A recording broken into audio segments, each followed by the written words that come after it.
Welcome to our webinar tonight about sheltering in place to stay safe. I just want to let everyone know that this is a public forum, and to protect your privacy, please know that anything you say here is being recorded and may be shared on Facebook. So if you ask a question, you may want to use a different name or just hide details that might identify your child. Um, if you want to use your child's name, that's fine. It's just this is a public forum. So with that being said, Nicholas, if you can go to the next slide. Mary, I'll let you take it from here. And Emily, Nicholas, and I will just listen and perhaps ask questions and read you the questions that come across if anybody types it. One other thing to the attendees, if you have not been on a Zoom thing, if you drag your cursor to the bottom of the screen, you'll see some icons that say Q&A, chat. In the Q&A, you can type a question and we will answer those as we can. Okay. Okay, good evening, everybody. I am here presenting Sheltering in Place to Stay Safe, a discussion on how to write a social narrative story.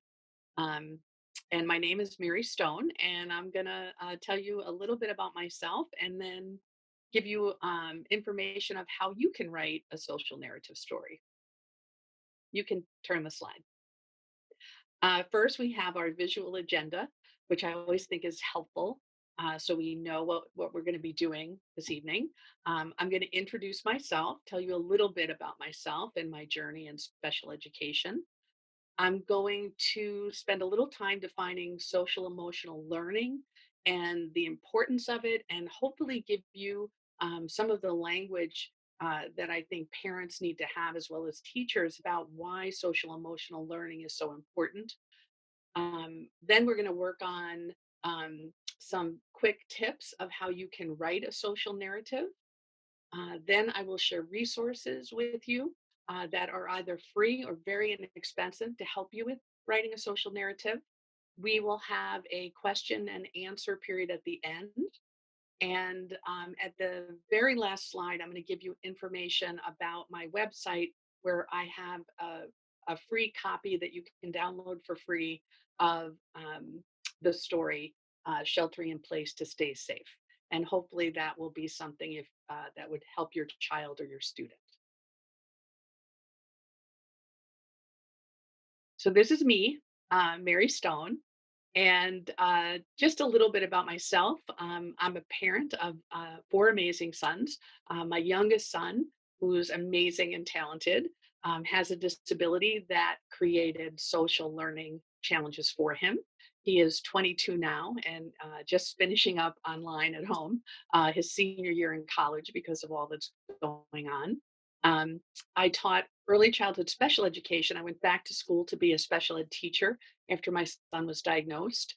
And I taught early childhood special education for 12 years. And I currently teach in the exceptional education department at UW Milwaukee. I've also taught at Alverno College in their exceptional education department. And I've spent the last 20 years of my career really specializing in working and creating resources for individuals who are on the autism spectrum and who have other developmental disabilities. And I've especially focused on the social emotional learning pieces um, because I know that that's really important, and that as both a parent and as a teacher, I needed those resources. And there are more out there now, but we really need to have them readily available for all students.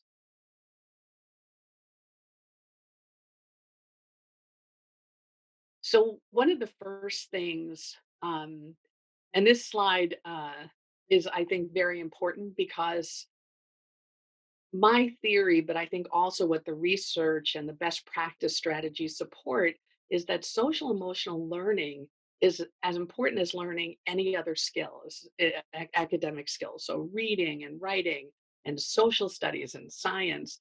And we spend a lot of time as teachers working on those academic skills. And we don't always spend as much time working on the social emotional pieces. So, as a parent, when I knew when my son was young that he needed help with social emotional learning, I knew that was one of his deficits and challenges. I didn't find a lot of support. And I found it very difficult to get the teachers to do specific strategies, and they didn't have a lot to share with me. So as I became a special ed teacher and my son grew, I knew that I had to create um, and work on social emotional learning for both my son and for my students who have special needs. So this just gives you a brief description of what social emotional learning is. It's really the process through which children and adults acquire and effectively apply the knowledge, attitudes, and skills necessary to understand and manage emotions, set and achieve positive goals, feel and show empathy for others, establish and maintain positive relationships, and make responsible decisions. This is something we want for all children and adults. This isn't just for children or adults who are on the spectrum, it's for everyone. This is what, as a parent, I wanted for all my children. And so I think it's very important as a parent and when you go in to talk with your special ed teacher that you can explain the theory, the research behind social emotional learning, and why this is so important.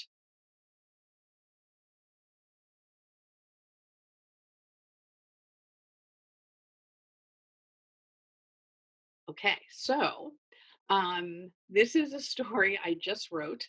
I had several parents and colleagues reach out to me to say that their children were really struggling with the whole idea during the coronavirus of sheltering in place and what that meant, and it was causing a lot of anxiety, specifically for several families who have children who are on the autism spectrum.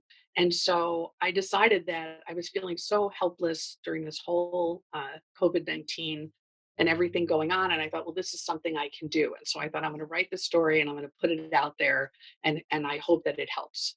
So this is a social narrative. And it's an evidence based practice, which I think is really important. When we're on the teaching side of what I do, we talk to teachers about using evidence-based practice and best practice. And so I think it's very important that as a parent, we can understand that a social narrative is an evidence-based practice. There's research behind showing that it's helpful, and it helps our kids. So they are very brief, descriptive stories. So you don't have to write a novel.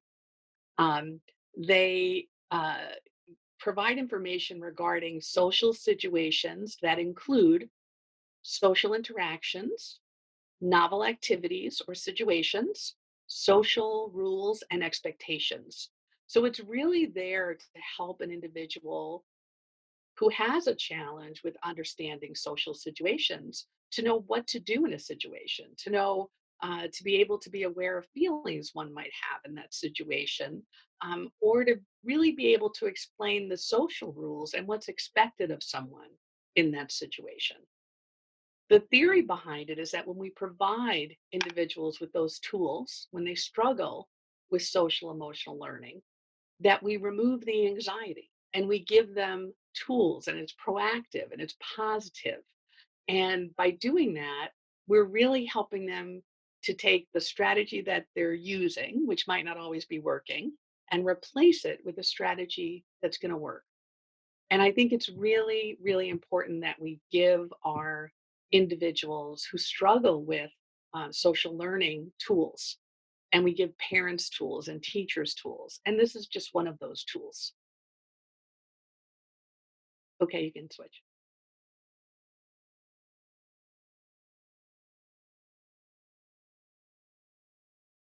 So you can write a social narrative for just about any situation.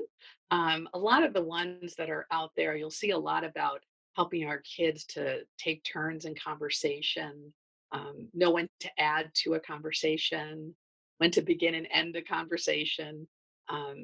It might describe how a child can play in a certain situation at school or when they need to do work, how recess works, how the lunchroom works. Right now with COVID-19, everything has changed. So for our kids, they really need help, and individuals who are on the spectrum. and who have social learning challenges need help to know what to do. And I think we're all trying to figure it out. So that was one of the bullet points was we have to really help, I think, all of us, and especially our learners, understand why everything has changed and how it's going to be different, but what it's going to look like and what they can do and the positive pieces, and to know that they can be worried and they're going to have feelings around this, and that's okay. And I think this is a tool, a social narrative that anyone can utilize. So you can write one as a parent, as a teacher, a caregiver, a grandparent. They're very, very simple stories, and there's lots of information, and I'm going to share a bunch with you later in the resources that are going to help you to be able to write one of these stories. There's also free stories that are out there, but you absolutely can personalize this to your child or student.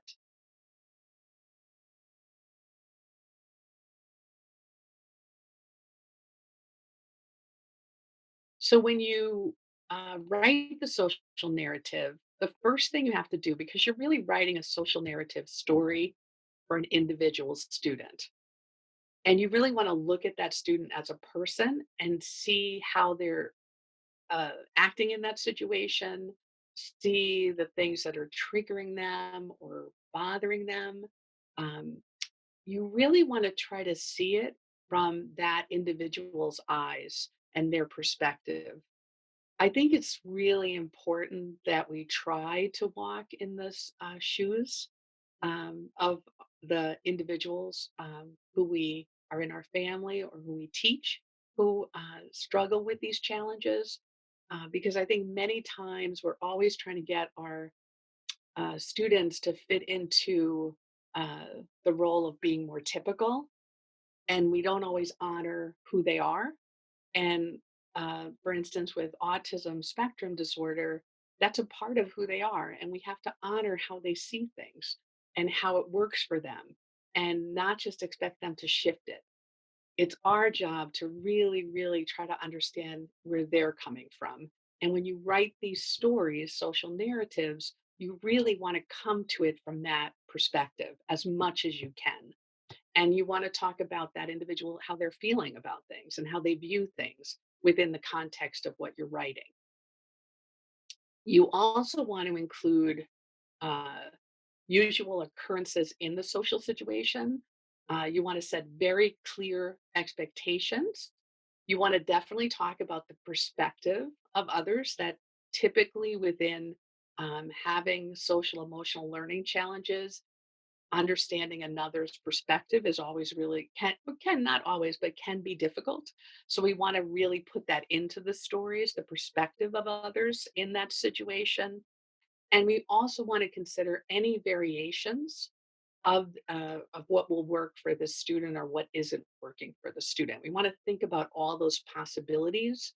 You're not going to solve everything in one social narrative, but you'll start to get an idea of what the learner needs or your child needs. And then you'll be able to break those things down and create different social narrative stories that can work in those different situations and events. That's going to help our learners to really be able to understand what they can do. You, oh, go back one, please. Sorry.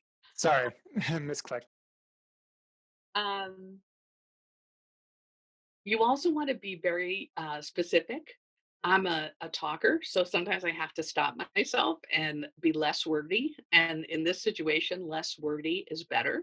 So you want to describe exactly what you want the learner to do. You want to write the language of the story that is appropriate for the learner's age and comprehension. And this is one that I just actually spoke with a parent who has a child with special needs, and actually a teenager with special needs, and asked for a social narrative about wearing a mask during COVID-19. And I'm working on that social narrative right now.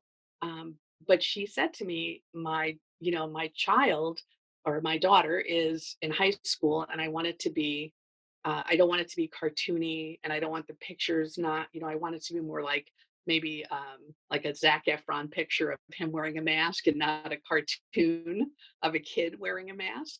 Um, and I understood that because for her child and who's a teenager, it was not appropriate to make it more childlike. She wanted it to be more teenage like.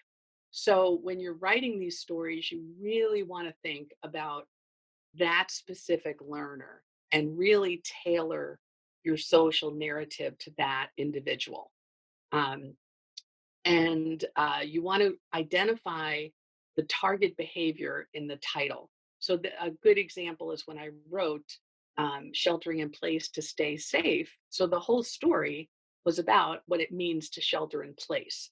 I talk about a lot of different things on the different pages, feelings and what that and the definition of what that means. But you have to make sure the title is really, you're starting from there and letting the individual who you're making this social narrative for understand what the social narrative is about.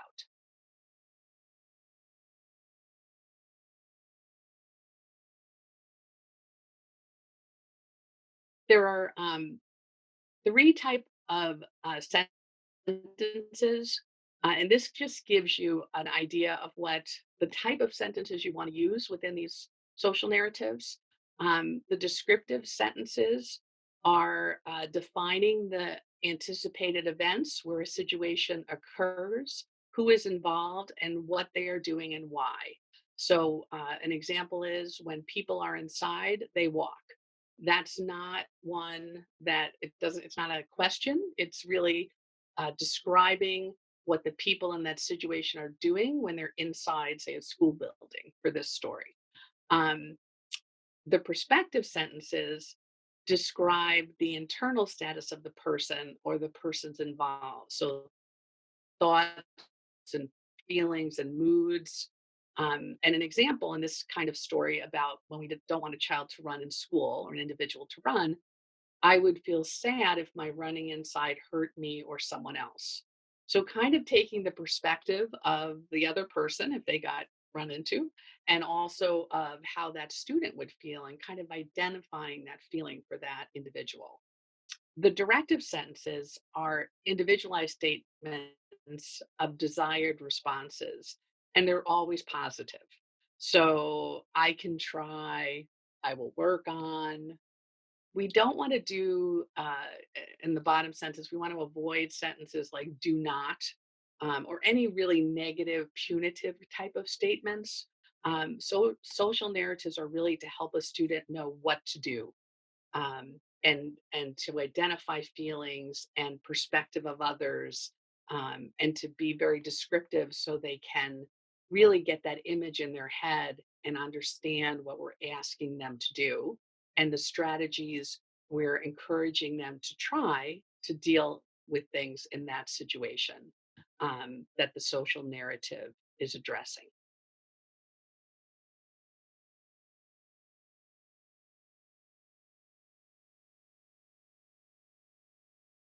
The length of your social narrative, this is important.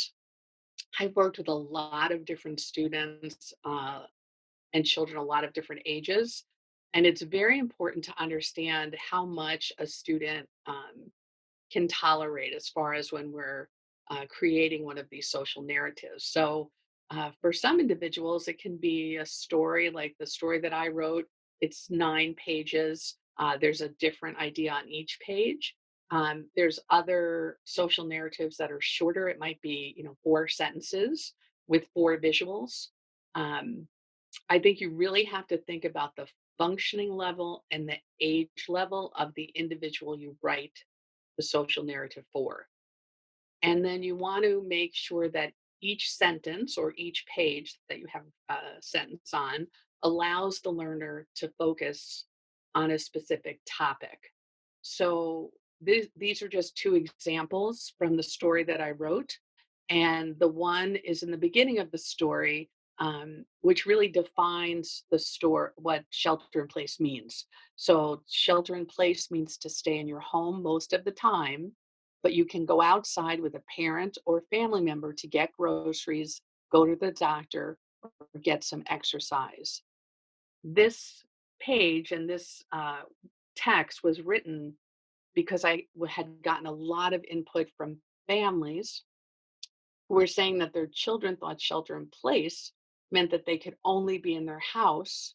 And if they went outside of their house, that something very bad would happen.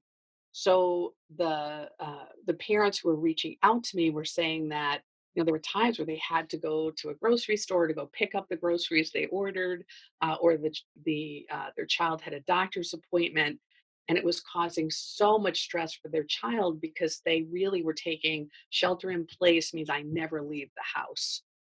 So that's where that came from. And the other one is another page in the story. While I am home sheltering in place, I can do many fun activities by myself or with my family. I can write or type a story, a poem, or play, or draw a picture and share it with my family at home or with my friends online. And this again was from feedback I was given from families who were asking for the story, um, that they were really I had a few families that have children who are not verbal. So the idea that they could type the story on their AAC device was put in there purposely, and I was being intentional when I wrote it that way. Um, and the idea that we want uh, our children and our students to be engaged and be able to share as much as we can at home, and even if they can only see their friends online, to be able to do that, or if they see their teacher online. So all of this was written, and I was being very intentional as I was writing it, taking in what the individuals who had asked me to write the story wanted me to include for their um, individual students. Okay. The visuals in social narratives are really important. Pictures in social narratives are used to support the text. The pictures can be real photos, they can be cartoons, drawings, board maker pictures, they can be symbols, or they could be pictures that are drawn by the learner or chosen by the learner. So um, when we're making these stories, we're really thinking about individual learners or age groups or functional levels, and we're making the pictures appropriate. So I was when I wrote this story, I was thinking that this would be good for like maybe 4-year-olds to about 10-year-olds, or maybe older students, depending on what their um, functional learning level was, comprehension level was. So when I use the visuals, they're a little more of cartoon-like drawings. Um, I wanted this to be represent diversity. So there are pictures of both children of color and people who the doctor is white, and there's children who are white. So I wanted it to be diverse. And You really, really want to think of visuals that are appropriate for the individual learner. So when you're picking the pictures, you want to be thoughtful. So for that teenager I talked about before, who was looking for the story about wearing a mask, I'm working to find pictures that are more of teenagers with a mask on, and a teenager going out on a walk with their family wearing a mask, because that's more appropriate for this particular individual. Okay. And Mary, can I ask you just where I have an idea, but where do you get the images? So if people are looking for images and wouldn't know where to find, a child of color, a teen, a girl with blonde hair, how do you find those images?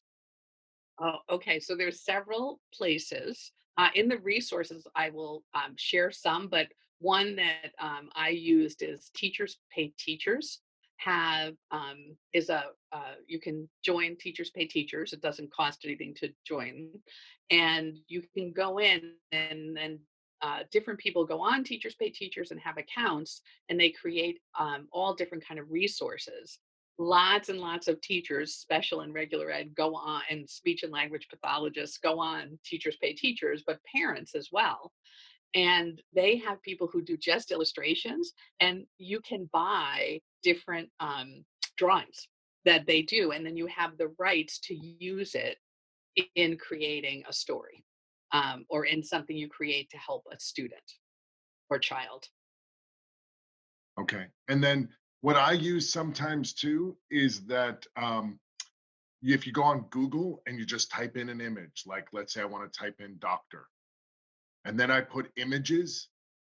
And then when you look at it, there's a way with the tools where you could say, I want labeled for non-commercial use with modification, or you're free to use it however you want. So they're all images that you can download on Google as well for free. Yes, and I was going to say, if you're using it just for your personal use as a parent with your child, you can typically, if you're not selling it or, trying to distribute it, you can take pictures from Google Images, Yeah. and those in a story. So I think there are definitely resources out there. Um, and I think they've gotten better and better over like the last 5 or 10 years. There's definitely more that are accessible that aren't like ridiculously expensive, and many are free for Yeah. sure.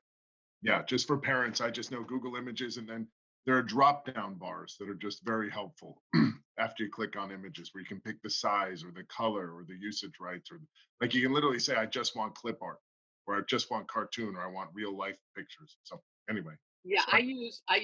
I do use Google Images a lot. For the social story I wrote, I went on Teachers Pay Teachers, but for the um typically for a lot of stuff I've done throughout the years, absolutely, because in Google Images they have.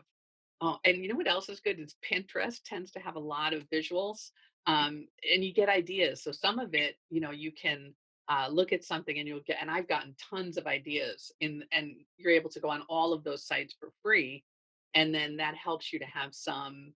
Like you can see other people who have written social narratives or social stories, and you can see examples of them.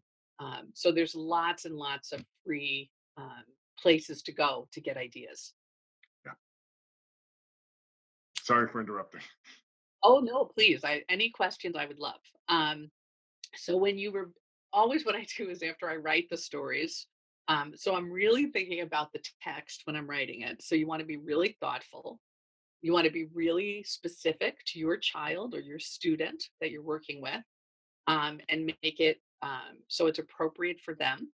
So the first thing I'm going to ask myself after I've written it and put the pictures in is, does it tell the student what I want them to do? Is it positive? Is it using those three different kind of sentences? Um, I'm just kind of looking at it and really trying to think from the student or learner's eyes, is this how they see it? And is this going to work? Um, I also go back and I have to always look back and think, what was the purpose of the social narrative? I go back to the title, which typically is what it's going to be about. And I'm looking to make sure I kind of stayed breaking down that event or what I'm looking to explain through the social narrative. Um, so it's important for me to be reflective when I'm uh, reviewing the social narrative. I want to definitely see, did the social narrative break down the task, event, or situation? Um, or do you think you may have missed a few steps? Many times I go back and I review, and I'm like, oh, I missed something or I need to tweak this. I always tell my students who are going to be special ed teachers, and I felt this way as a special ed teacher, that writing a social narrative, if it's not perfect, you can go back and revise it. And we're not going to break our kids. We're not going to, this is a tool, and it's something um, that is a work in progress. It doesn't have to be perfect, and you're not going to do anything terrible. And I think sometimes we get stuck when we're looking at all the information that's out on the internet. I know as a parent with my son, I was so overwhelmed by reading everything on the internet when he was diagnosed that I was almost paralyzed by that. So I feel like, um, you know, it's okay. You can definitely do this. I see there's a question. Brian, hello? I did not say I have a, yeah, yes, we have somebody who said they have a question. Okay, should I wait or do they want to ask it? Yes, if you could, I'm not going to say your name just for privacy, but if you could, the person who just typed, I have a question, type it. If you'd like to ask it, could we unmute her, Nicholas? I can. I can allow her to talk. Would you like to talk? Just type yes and we can let you, or Nicholas, why don't you unmute her? If she'd like to talk, she can talk. And if she doesn't, we'll mute her again and wait for I her. did. Yep. So you're Okay, unmuted now. Hi. you can hear me now? Yes. Yes. Okay, so is there a difference between the social narrative and the social story?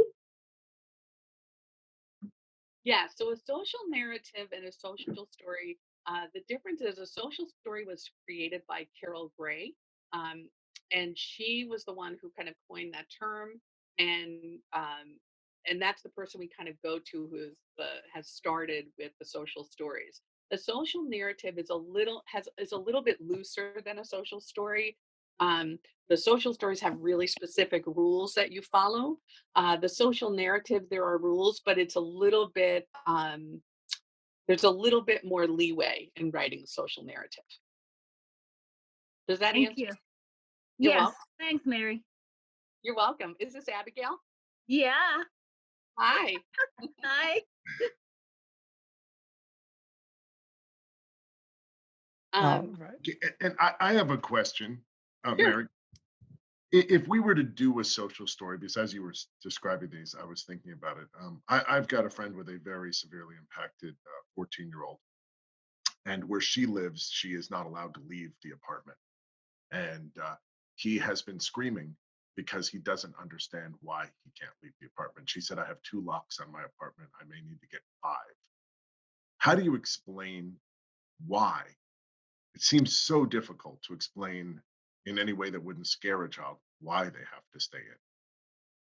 I think that it's kind of what, even with the shelter in place story, um, it's something I thought about because um, what I was hearing was a similar thing that the children of that the parents were calling me about were really having their children are really anxious and getting very upset and not understanding. And I think it's the same. I think the way that I started that story, and I think how I would start it with this um, young person is explaining what the coronavirus is and what that means that this is happening. You know, this is a virus, and in order for us to be safe, that right now we need to stay inside.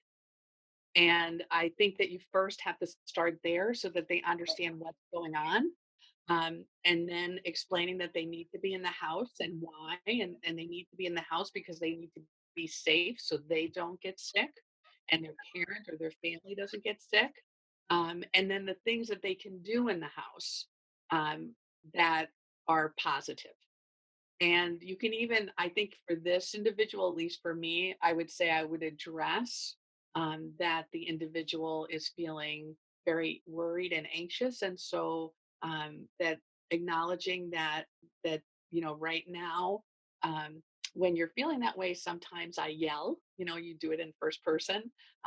But other things I can do when I feel frustrated or worried or nervous because I have to stay inside are whatever those things are. So if there's a comfortable or soothing thing that that individual does, I would say that that would be something that you could direct them to do.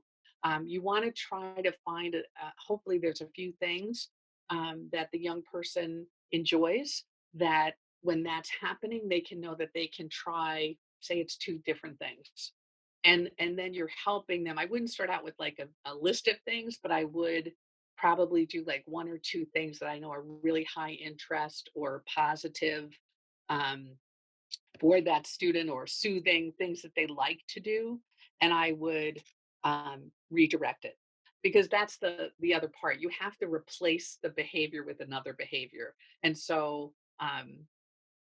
I used to say for my own son that, he had all these strategies and some of them weren't great strategies. So we had to come up with a different strategy.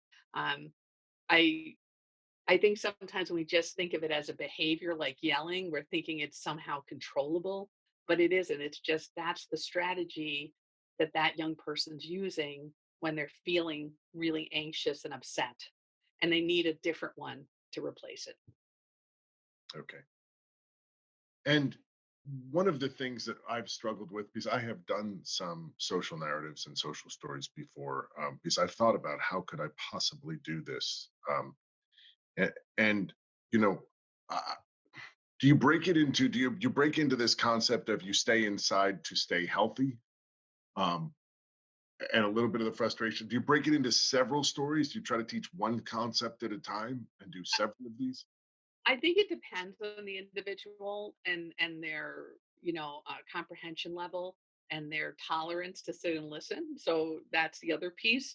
I don't know this individual, but I would say depending on the individual, if it's a student or a child who has really gets frustrated really easily, I would probably make it a shorter story and very specific, where I might break something down into more pieces. Um, However, it might be an individual who listening to a story is very soothing. And then I might be able to start by explaining the coronavirus a little bit and why like I would maybe go into a little bit more detail.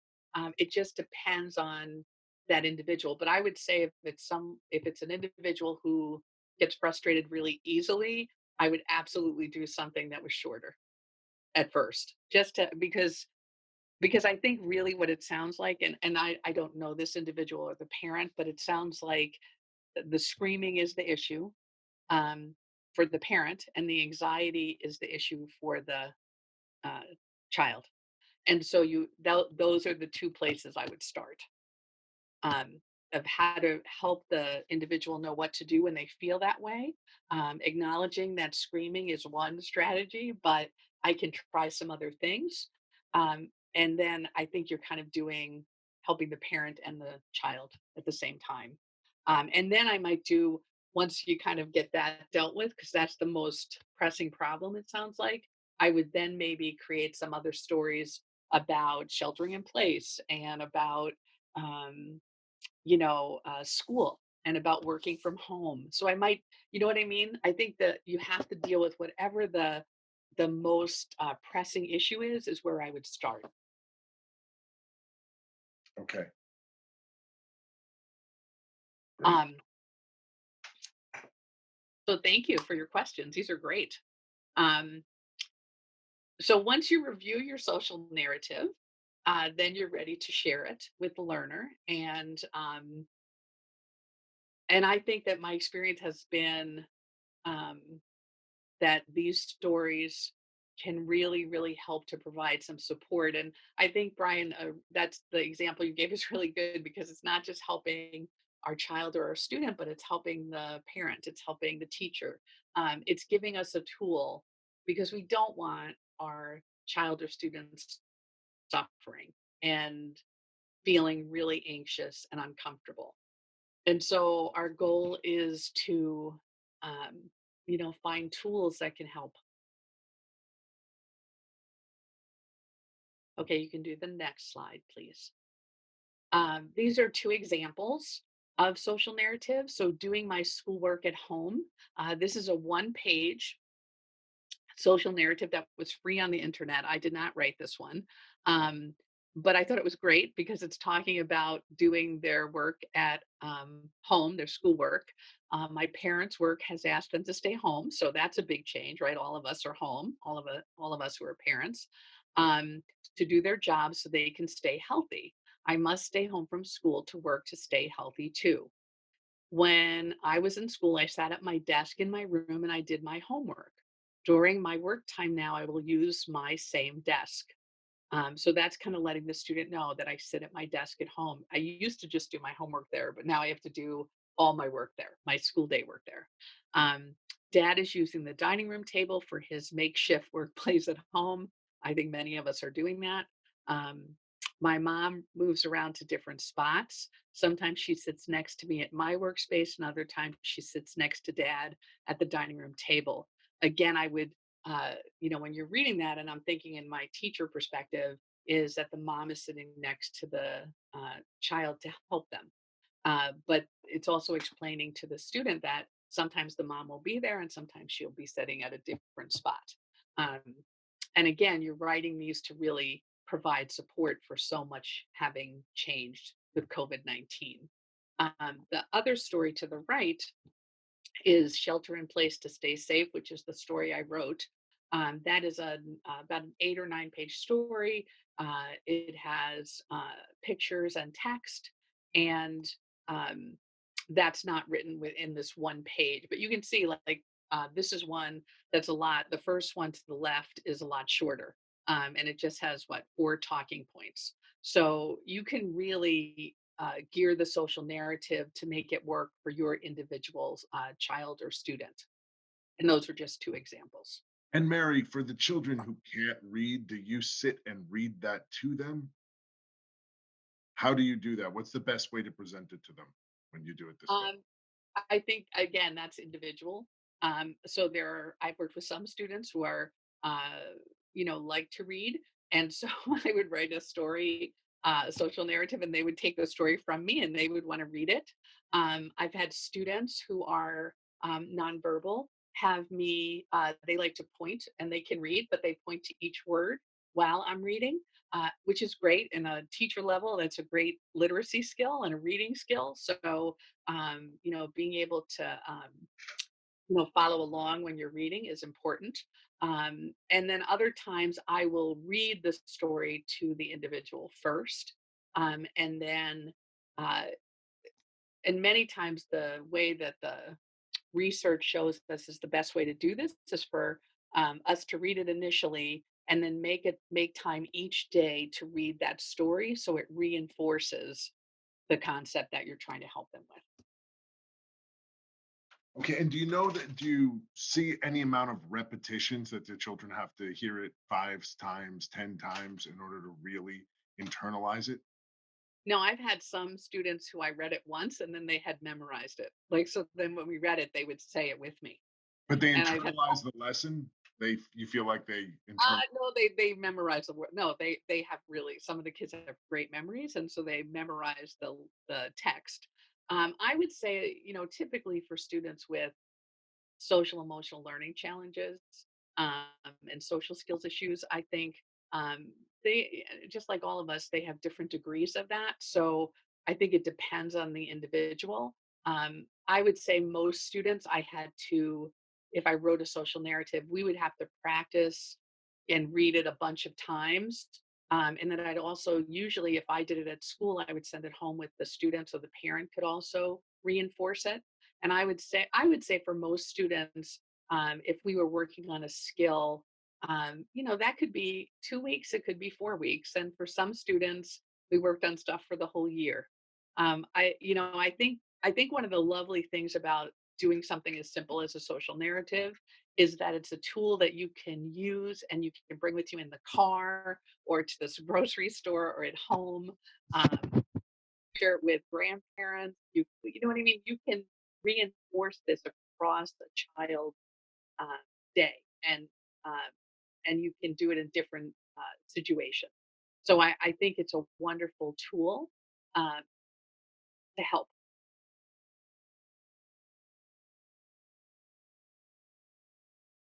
Okay, we can do the next one. Okay, so then I was very excited. I know that I saw one of the other webinars that were done through Gemini for the Autism Society, and the speaker spoke about Boardmaker. And what Boardmaker is doing right now is they have a free 30-day membership where you can go on and they have a specific link, which I put on here, that's all about the coronavirus with pictures and that you can use for free, which I thought was great. And before I started writing this, but when I was doing the story I did about sheltering in place, I didn't know that that was available. But in doing my research for this presentation, I was like, oh, that's wonderful. and Yeah. their pictures are awesome, absolutely awesome. Um, and then I just found a couple of apps, and these were just ones that I kind of looked at, and I think again for parents, I know myself as a parent, I spent a lot of money out of pocket, and with everything going on right now, um, for everyone with jobs and so forth, I really wanted to look for some inexpensive resources. So both of these apps are $2.99. One is $1.99. Stories About Me is an Apple iPad application. And it's set up for students with disabilities and early learners. You can create situational stories about themselves and share what they think and feel with others. So I put the link on the right there. And then My Pictures Talk is one that is more where you can take you can do talking photo albums. So you have the video part of that, and also the ability to record. So I thought for some kids, I thought that would be really helpful. And those are just a few resources. There's other resources out there, but I didn't want to overwhelm for this presentation. But even starting there would be awesome. And I think specific um, to the coronavirus and really not knowing how long this is going to go on, the idea, and I thought it was so great that Boardmaker made those resources free, um, so that families could go in and teachers and utilize the pictures because that's really helpful. And for the people who are on a Medicaid waiver, the Gemini is covered by the Medicaid waiver, so that could be free as well. We've got general social stories on there. We've got tons of general social stories. Do you, Mary, recommend filming the social stories at all if something's very specific for the child? Absolutely, absolutely. So I did a lot of video modeling as a teacher, and definitely, I think video. I would say most of my students, a majority, really love videos and Yeah, the iPad. So typically, I think it's another great way. I think doing both is actually the ideal. If I had my choice, I would have both for my all my students and my own child. Um, because I think that it's just way you're just coming at it from different perspectives of reinforcement. And you know, as a teacher, I think it's really important that we share stories and we work on reading and literacy. And this is right, having a written social narrative is a great way to do that. Um, they're working on all those early literacy skills like tracking print and understanding the way a book works and all of those kind of things. And for some students I've worked with, it takes many years to learn those skills. So I think that's really the wonderful part of the written text. I think the video modeling is awesome because I think they can watch it as well. And I think that can be really, really helpful. And it's also, for some individuals, it's a lot less stressful yeah, to watch video and listen than to listen to a person. yeah. We did that with our own child before we even did Gemini, but we would film different scenarios for them with his own brothers and sisters. We did it with the old video cameras, but now you could do it on a phone and put it together if you want something very specific. Yes, technology is fabulous now because you can do so much more. Um, and that's the other thing, and I think I want to encourage any of the parents who are listening. Um, it doesn't have to be perfect, and you can try it. And if it works, that's wonderful. And if you have to tweak it and change it a little bit, that's okay. It's just that I think it's really helpful when you're a parent or a teacher in a situation and working with a individual that's struggling, that we have something to try and something to try to help. And I think when it's the most heartbreaking is when we feel like we just don't know what to do. And I really feel like that's so important. And I think when I wrote this social narrative, it's really what drove me to write it because I thought, this is so hard for so many families and it was so sudden. And when you have a child with autism or another developmental disability, this is such a giant change. Um, and there's no, roadmap to this. So I just feel like we have to really help families and teachers and provide resources to help them help our kids. And I think we'll just do it one step at a time.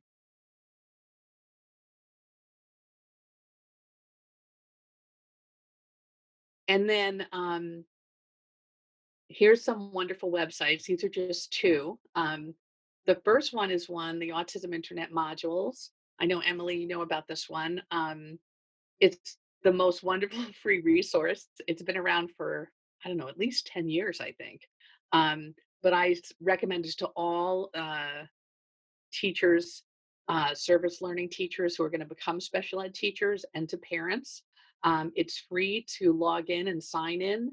It has modules with the best practice evidence based information about all different topics that relate to individuals who are on the autism spectrum from birth through adulthood. And they have a specific module that's just about writing social narratives. And then the second one is the Indiana Resource Center, and they have a ton of free social narratives. They have a ton of resources, information, and I also put uh, and it's specifically about COVID-19, and so I put that website as well. Thank you. So yeah, this is the question and answer part. So is there anything else I can answer or any comments?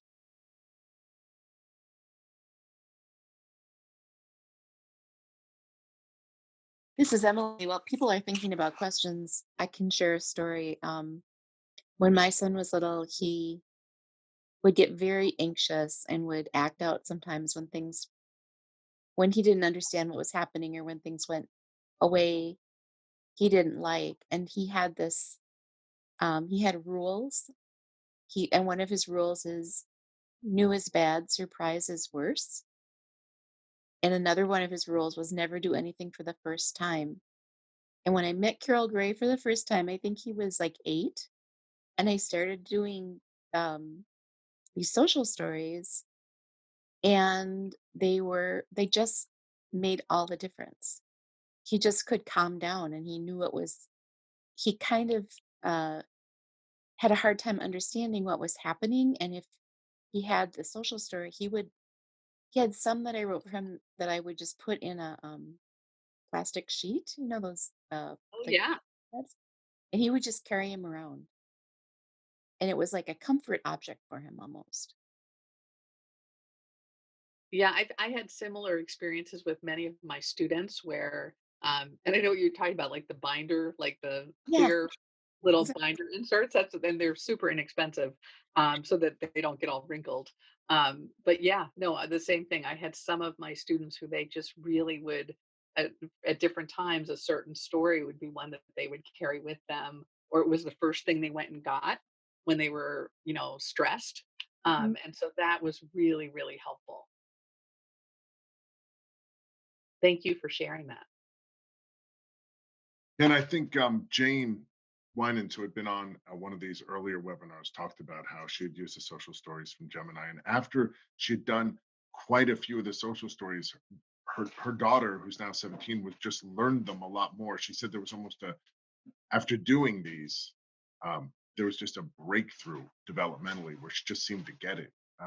And and I like to think of it a lot when you see it. Here you're showing it to a child in third person. I'm a former athlete, and I like to think when you videoed me or showed me or took a picture of something I was doing and I could see it, I somehow internalized it better.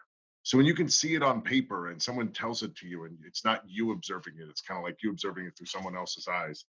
It's so much, it's so much more effective in changing any behavior, in changing any kind of movement, and changing anything you do. That's the way I empathized with it. That's the way I understood it. Yeah, I think a lot of times, what I found is that, if I really stepped kind of outside of myself and really tried to look from that student's perspective or my son's perspective, that a lot of times I could really see where they were coming from. And that really helped me to be able to direct and help them. But sometimes I had to just stop for a minute because I think we always, as parents, we get in that helping mode, and teachers, I think, do the same thing. We want to make it better. Um, but sometimes we have to just take a second and take a breath and then just think about how is this individual looking at things? and how can I help them to go from where they're seeing it through this certain way, like Emily, how your son was doing, to really being able to, like, when they start seeing, the same issue, but then they see a different way they can turn, kind of. And I think that, and it's just magical when you watch somebody, like when Emily, you're talking about your son, when they get it. And Yep, when it's like magical, isn't it? it is. Yeah, I think this is a theme we've been talking about in play, and everything is really looking at the world through your child's eyes. You can be so much more effective in guiding them when you can see it through their eyes. And it's shocking sometimes when you just step back and take that perspective, how much insight you get. absolutely. So, do we have any other questions from the participants?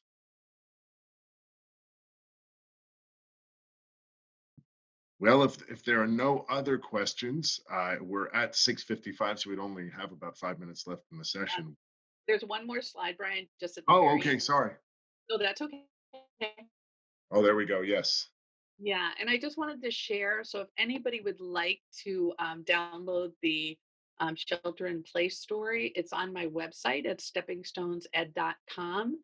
It's free. You'll see a little box on the landing page, and you can just go ahead and download it and print it out. And I hope that it's helpful.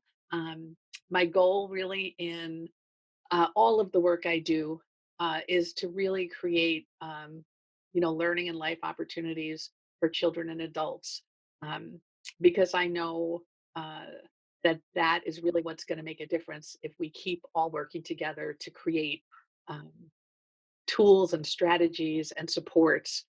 Because I really do think it's important that we all know that we're not alone in this, and that we're walking together, and that we're going to figure it out. So I hope that this was helpful in some way.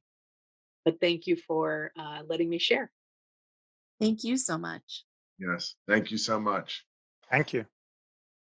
Okay, everybody. So the next session will be on Thursday, this coming Thursday at 4:16 at 8 p.m. And we are going to go through. I want to find it here. You have it in front of you, Emily? I don't. Okay, it will be Teen Working on Life Skills with Gina Pope. So this will be just using this time with coronavirus to work on life skills around the home and how to do that. That'll be at 8 p.m. Central on the 16th. Okay, good night, everybody, and thank you for attending. Thanks, everybody.